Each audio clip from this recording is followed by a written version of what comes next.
cbnext Live. This is the third edition of the Next News Review. I'm your host, Franklin Katunda. Walmart under heat for an offensive TV ad they aired last August 9th. Thousands of African and American consumers jammed the giant retailer's headquarters phone lines with angry calls all day, with discontent emails all night, all weekend. 48 hours later, the ad was set to private use by Walmart on Tuesday and then was removed from their YouTube channel, the only place it could be viewed by the public, on Wednesday, 24th, 2011. Worldwide protesters are still asking for a public apology from the world's largest retailer. Details on our today's segment, today's news that no one is talking about. Once again, welcome to cbnext Live. This is the Next News Review. We begin with the story that from 1999 and 2011, according to the U.S. Census, the United States of America is now bigger, older, more Hispanic and Asian than it was when the census numbers were dictated by white Caucasian or African American cliché we've seen in the movies, in the clips, and then also in books. The United States of America is less wedded to marriage and to legendary traditional families in 2011 than it was back in 1990. The USA Today reports that 40 million of people were added to our total population in the suburbs since 1990.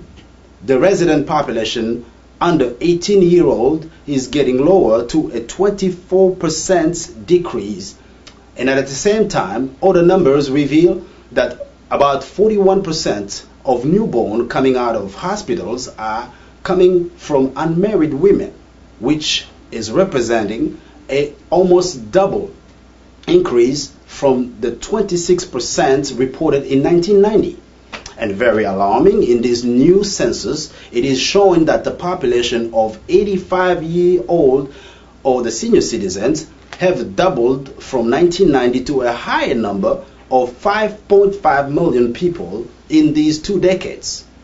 The Census Bureau details some reports from 2010 list of 5 top states showing a larger number of Hispanic population. So we're going to play a little bit with the numbers here. Starting number 5 with Illinois, who has 15% of its population is Hispanic. New York has 17%. Florida has 22%.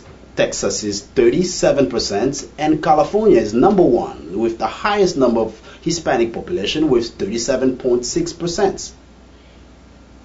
We go to the second story on our news review. Fraud on voter registration cards in the DR Congo. The province of Katanga in the DRC, 2 Rwandan nationals were arrested in the DRC for illegally possessing 2 electoral registration cards, giving them legal rights to vote in the Congo November 2011 elections while they were legal citizens of Rwanda.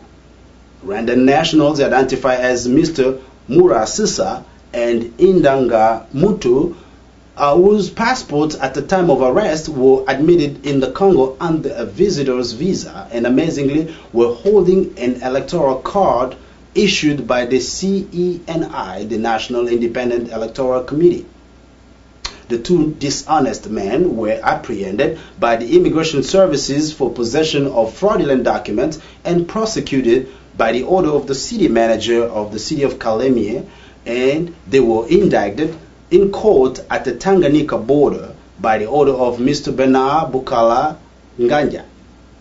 The forged voters registration document seized by the immigration services director in charge of the Lukunga Bridge were carefully sent to the ANR, the National Intelligence Agency, for investigation. The third story in our news review is Kagame Genocidaire. This is a French term that just means Kagame mass murderer.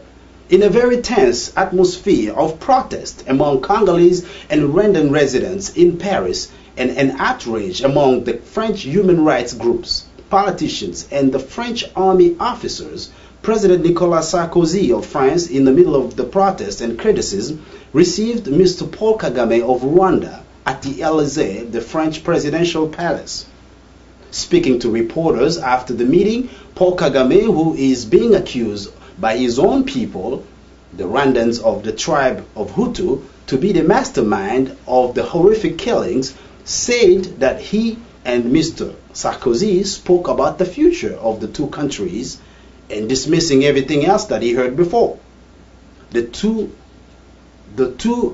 more mass killings that took place in Congo, the first one took place in Rwanda in 1994 when the genocide caused a loss of hundreds of thousands of lives in Rwanda. And the second one is the underreported genocide in the DR Congo, where Rwandan refugees and displaced Congolese citizens in camps were exterminated, and most of them in those villages in Kivu.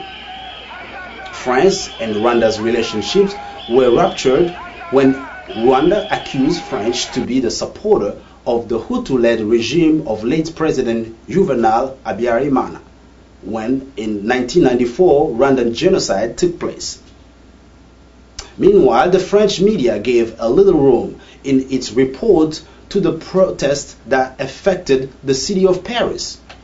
Several coalitions of protesters took it to the street, place of La République, place of La Nation, Assemblée Nationale, and the French Parliament, I might call. A group of Congolese members of the RCK, Resistance and Combatants Congolese, interrupted the busy traffic in Paris. They were using burnt tires and a car on the busiest day in the interstate loop at the port of Mayo. This is a scheduled route for the President Kagame's motorcade to reach the place where he was supposed to be, at the French palace, the presidential palace. So what happened at that time is that on the other end of the Parisian capital, among traditional protesters, were the friends of the UDF, the Rwandan opposition party's leader, Mrs. Victoire Ingabire. She was imprisoned by Kagame's regime during the past several months. Protesters from Spain joined the crowd. Some were French activists. Several of Doctors Without Borders were arrested at the Paris sit-in when they went to protest. While several groups of other Congolese and Rwandan citizens in French joined each other for the first time after 15 years to protest against Kagame red carpet meeting visit in France. They chanted slogans such as Kagame Genocidaire, which means mass murderer. It is indicated to mention here for the purpose of this news review that Rwanda and France relationships were broken since 1996, which historical fact never given any conceivable reason for Congolese and Rwandan Hutus to trust each other in the past 15 years. So they stood side by side protesting against a regime that they both learned to know that had really been at the center of the killing of thousands of Rwandans and also of Congolese. President Kagame repeated several times during interviews that he took part in conducting operations to pursue his enemies beyond the borders in the DR Congo. And horrific figures of not less than 6 million people were dead and were initially published 5 years ago. Looking into